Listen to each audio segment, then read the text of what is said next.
Hey guys, and welcome to Perfect Timepiece. Today we are going to be talking about the top 5 chronograph watches under $1,000. Now, I've already done my extensive research, basically the name of the watch, the price, and the size with a little picture, and basically gone through and found 7 different chronographs that I think represent a pretty good value for their price under the $1,000 price category. Now, if you guys are familiar with watches, if you're fellow watch nerds like me, you know that the chronograph complication is generally a pretty expensive one, and that would be probably the primary reason that I don't have one in my collection over there, which is why I'm looking over there. So I kind of broke these down by price, kind of broke them down by the movement type, but the first kind of movement that we're going to be talking about today is the quartz pieces. Now, I kind of had to include these in there, otherwise I wouldn't have any chronographs underneath the $500 price mark, and I do kind of want to go through the whole range from about $200 all the way up to $1,000 in this video. So if you want to see that whole range, definitely stay tuned for the whole video. So the first one we have is the Seiko SNA 411. I should be putting up a video by TGV. If you don't know who TGV is, then he's just another watch YouTuber. He nicknamed this the Flight Master. It's a very, very busy watch. It's $200. It's 42 millimeters, which is a little bit, it's actually the smallest size of any of these watches that I found here, any of the chronographs. For under $1,000. There are a few other ones that are 42 millimeters, but the sizes range from 42 to 45. Anyway, this Seiko SNA 411 is pretty interesting. It has a slide rule which tells you a whole bunch of measurements that you can do right on the watch. It is quartz though, so yeah, again, I don't know. I think it's a Seiko watch. I think it's pretty well built. TGV does a very in-depth review. Hopefully I already played a video for you guys. So if you want to know more information about that, definitely check out his video. And there will be a link to this watch in the description down below if you want to purchase it. So up next we have the Citizen AT8020-54L Blue Angels. This comes in at $320 if you want it on the metal bracelet, and it's about $300 if you get it on their leather bracelet, which also looks pretty snazzy. It's 43 millimeters, and this is the Blue Angels edition of the watch, so it is very much flight themed. If you don't know who the Blue Angels are, I believe they are the Navy kind of like flight squadron that does a whole bunch of aerial tricks. Really, really cool. This watch actually is radio controlled, so it actually syncs up to an automatic clock, atomic clock, excuse me. And so you never have to worry about the accuracy of the clock because it automatically syncs itself. I think it also is programmed for 26 different locations. So honestly, like, I think this would be kind of like the best watch for a pilot who is traveling around to different cities. And you know, I think it just looks amazing for the price, and I think that the radio syncing feature justifies its price over the Seiko SNA 411. I also do think that it is just a little bit better designed. I personally like the blue and yellow combination of this Citizen piece over the black and yellow combination of the Seiko. So I'm going to move right on past the quartz pieces. We're officially into the automatic territory, the bread and butter of this channel, and probably what most of you are really interested in. So up next we actually have the ETA C01-111 movement, and I actually picked 2 different watches that have this movement.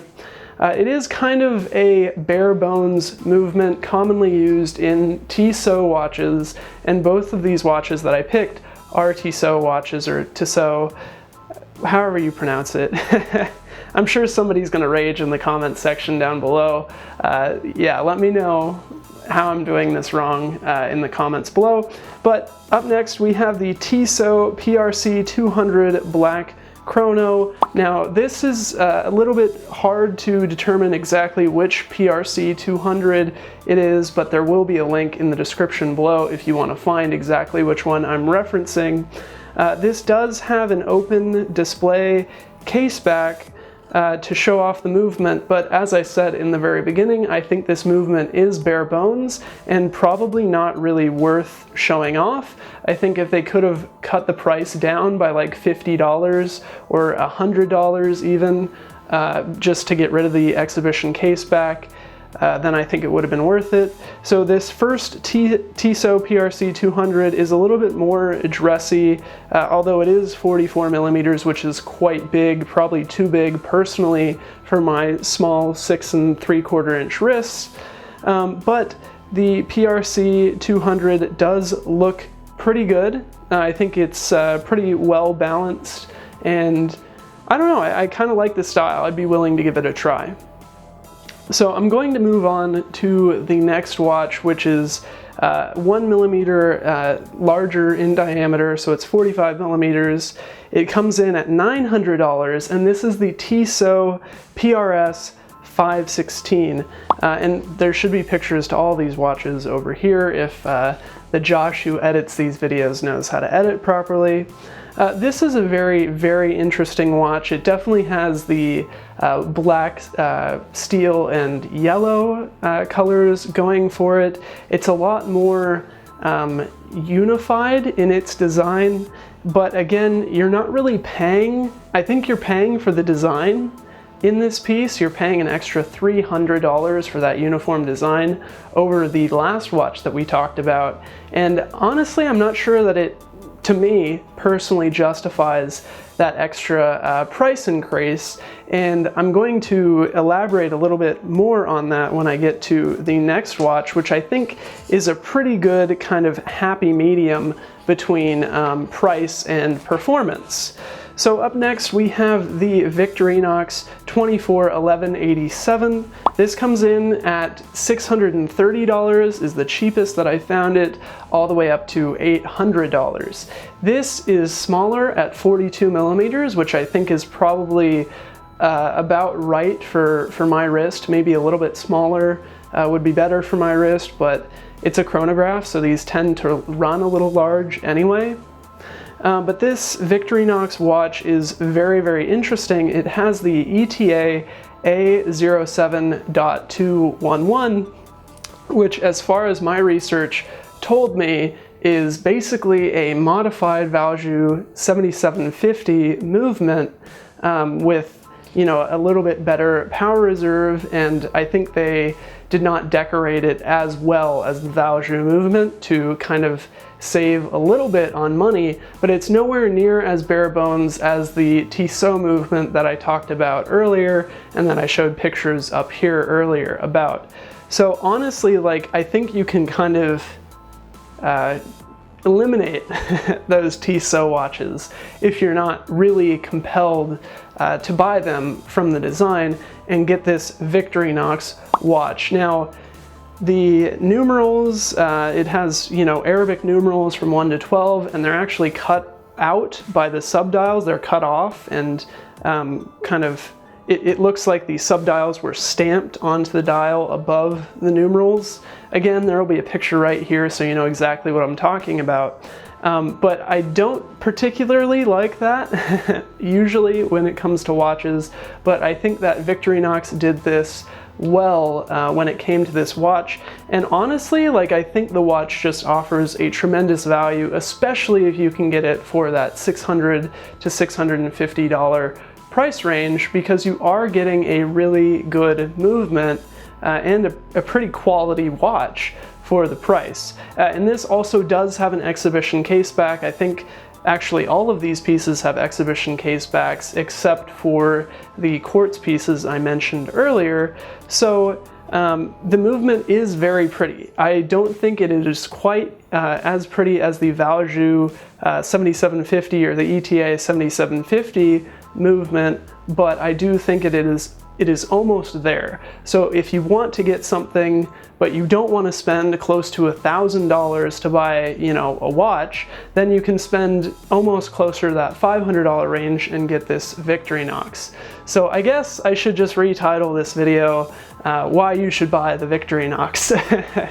But I'm gonna move on because you guys are probably done listening to me talk about the Victorinox. So up next we have the Frederique Constant 39.7 movement or 397 movement.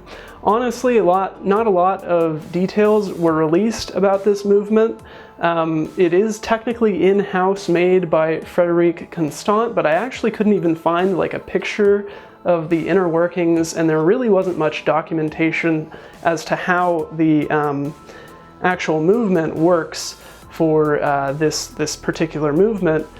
So I did rate it above the ETA, the last movement that we just talked about, but honestly I'm not entirely sure. But the Frederique Constant Vintage Rally Limited Edition, which is retailing right now for about $900, but I personally have seen it on sale for about $600.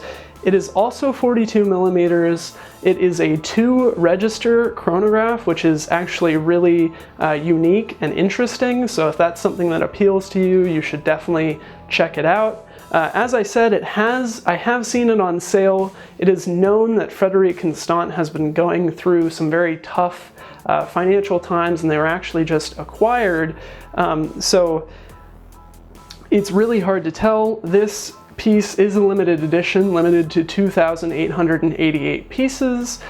It has been out on the market for a few years, so I'm not entirely sure that this is really a very popular model or something that will be collectible in the future, but I do think that it does offer a 2-register chronograph for a very attainable price, which is unique and hard to find in the watch market. So I'm going to move on to the last piece, which has the best movement. This is the Hamilton Khaki X, which comes in at exactly $1,000, maybe slightly over. You guys know how I like to stretch your budgets, but this has the ETA 7750 or the Valjoux 7750 movement. The one negative thing I would say about this watch is that they actually cover about half of the movement, a little bit more than half actually. So it has an exhibition case back, but like 60% of it is covered. So you only get a very small window, which does show you kind of the gears and inner workings of the Valjoux movement and kind of tries to cover the rotor, but as you know, as you turn the watch, the rotor is going to move anyways. But this watch is pretty interesting. It has the pushers on the wrong side. I believe that the Victorinox also had this, but it is a very interesting piece. I believe it also has a slide rule for making calculations. It is, you know, it is an aviation piece. It looks like an aviation piece. It's big. It looks big. I bet it would feel big. I think it's pretty thick as well. It has the day and the date, and it has a 3-register chronograph, but 2 of the dials, the dial at the 12 and the 6 o'clock position, are white, while the dial at the 3 o'clock position is black, so it blends much easier into the dial. So it kind of sort of looks like it's a 2-register chronograph, which kind of have been in vogue recently. So, wow. I can finally breathe. I just got all of the information out to you guys. So hopefully this has been helpful and you have been able to find a chronograph that is interesting to you. I think all of these different pieces kind of come in at different ranges in the market and offer you something different for your money. And I think all of these honestly are conversation starters. So if I saw you wearing one of these watches, I think I would be like, oh wow, that's, you know, that syncs to the radio, or it has the very collectible Valjoux 7750 movement in there. You know, I wanna be friends with that guy. I wanna talk to that guy. But yeah, I mean, I would like to thank you for watching. If you're an old-time subscriber to the channel, you'll know that Wednesdays are usually reserved for Watch Talk Wednesdays, but I'm trying out something a little bit different with this video. So if you did like it, please leave a like down there and leave me a comment suggesting what you'd like to see in the future. Thanks for watching. My name is Josh, and I'll see you next time. Bye.